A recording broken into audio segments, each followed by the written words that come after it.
साथियों, आज हम श्रीमद् वाल्मीकि रामायण के बालकांड के 30वें सर्ग का पाठ सुनेंगे। इसमें श्री रामचंद्र जी ने विश्वामित्र जी के यज्ञ की रक्षा की है। इसमें प्रसंग आता है कि 6 दिनों तक श्री राम और लक्ष्मण बिना सोए यज्ञ की रक्षा करते रहे। तो इसमें संशय नहीं करना चाहिए।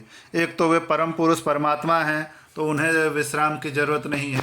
दूसरी, वाल्मीकि रामायण के बालकांड के 22वें सर्ग में हम पहले ही पढ़ चुके हैं कि विश्वामित्र जी ने श्री राम और लक्ष्मण को बला अतिबला विद्या दी। इससे कभी थकावट नहीं होती। तो श्री रामचंद्र जी उसी विद्या के बल से उन्हें कोई थकावट नहीं हुई और वे 6 रात और 6 दिन तक बिना सोए खाए यज्ञ की रक्षा करते रहे। दूसरी बात इसमें प्रसंग आता है कि रामचंद्र जी ने आग्नेयास्त्र से राक्षस को मारकर, सुबाहु को मारकर यज्ञ भूमि में गिरा दिया। इससे तो यज्ञ अपवित्र हो जाएगा। तो इसमें यही समझना चाहिए कि कोई भी भाषा से जब आप दूसरे भाषा में अनुवाद करते हैं तो वह अनुवाद कभी पूरी तरह सही नहीं होता। ये राघवाचार्य जी, श्री राघवाचार्य जी जो अयोध्या के संत हैं, वे जब राम कथा कहते हैं तो वे इस कथा को इस प्रकार से कहते हैं कि श्री रामचंद्र जी ने आग्नेयास्त्र से सभी राक्षसों को जलाया और उनकी राख भी जमीन तक ना पहुंच पाए, इसलिए वायव्यास्त्र से उन्हें हवा में ही उड़ा दिया। तो हमें वही समझना चाहिए। ये अनुवाद में थोड़ी बहुत गलती तो हो ही जाती है, इसी तरह से समझ लेना चाहिए हमें। तो चलिए अब 30वें सर्ग की कथा सुनते हैं। श्री सीतारामचंद्राभ्याम नमः। श्रीमद् वाल्मीकि रामायणम बालकांडम 30 सर्गः। श्री राम द्वारा विश्वामित्र के यज्ञ की रक्षा तथा राक्षसों का संहार। तदनंतर देश और काल को जानने वाले शत्रुदमन राजकुमार श्री राम और लक्ष्मण, जो देश और काल के अनुसार बोलने योग्य वचन के मर्मज्ञ थे, कौशिक मुनि से इस प्रकार बोले। भगवान, अब हम दोनों यह सुनना चाहते हैं कि किस समय उन दोनों निशाचरों का आक्रमण होता है, जबकि हमें उन दोनों को यज्ञ भूमि में आने से रोकना है। कहीं ऐसा ना हो असावधानी में ही वह समय हाथ से निकल जाए, अतः उसे बता दीजिए।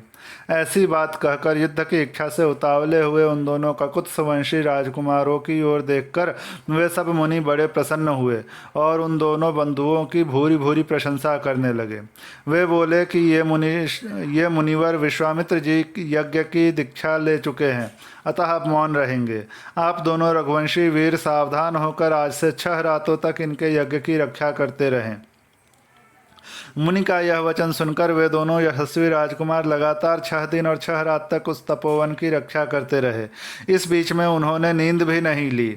शत्रुओं का दमन करने वाले वे परम धनुर्धर वीर सतत सावधान रहकर मुनिवर विश्वामित्र के पास खड़े हो उनकी और यज्ञ की रक्षा में लगे रहे। इस प्रकार कुछ काल बीत जाने पर जब 6ठा दिन आया, तब श्री राम ने सुमित्रा कुमार लक्ष्मण से कहा, सुमित्रा नंदन, तुम अपने चित्त को एकाग्र करके सावधान हो जाओ।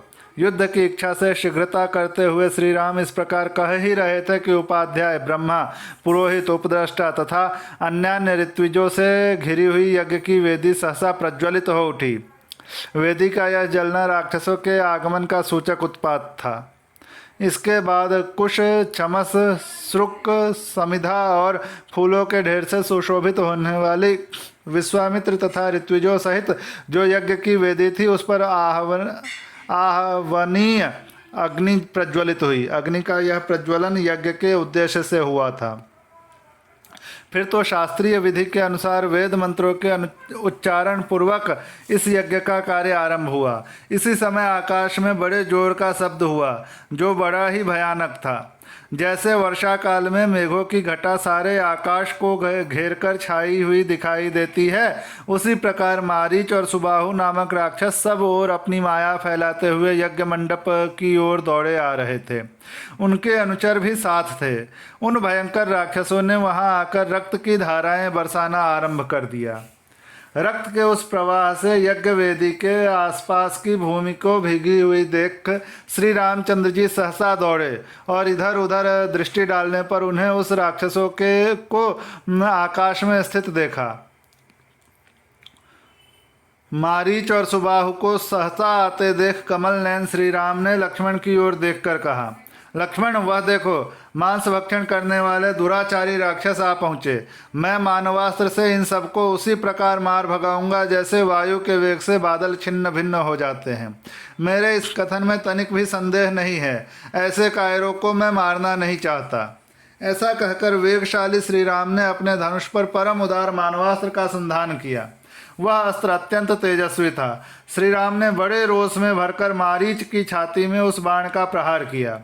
उस उत्तम मानवास्त्र का गहरा आघात लगने से मारीच पूरे 100 योजन की दूरी पर समुद्र के जल में जा गिरा। शीतेशु नामक मानवास्त्र से पीड़ित हो मारीच अचेत सा होकर चक्कर काटता हुआ दूर चला जा रहा है। यह देख श्री राम ने लक्ष्मण से कहा, लक्ष्मण देखो, मनु के द्वारा प्रयुक्त शीतेशु नामक मानवास्त्र इस राक्षस को मूर्छित करके दूर लिए जा रहा है, किंतु उसके प्राण नहीं ले रहा है। अब यज्ञ में विघ्न डालने वाले इन दूसरे निर्दय दुराचारी पापकर्मी एवं रक्तभोजी राक्षसों को भी मार गिराता हूँ। लक्ष्मण से ऐसा कहकर रघुनंदन श्री राम ने अपने हाथ की फुर्ती दिखाते हुए शीघ्र ही महान आग्नेयास्त्र का संधान करके उसे सुबाहु की छाती पर चलाया।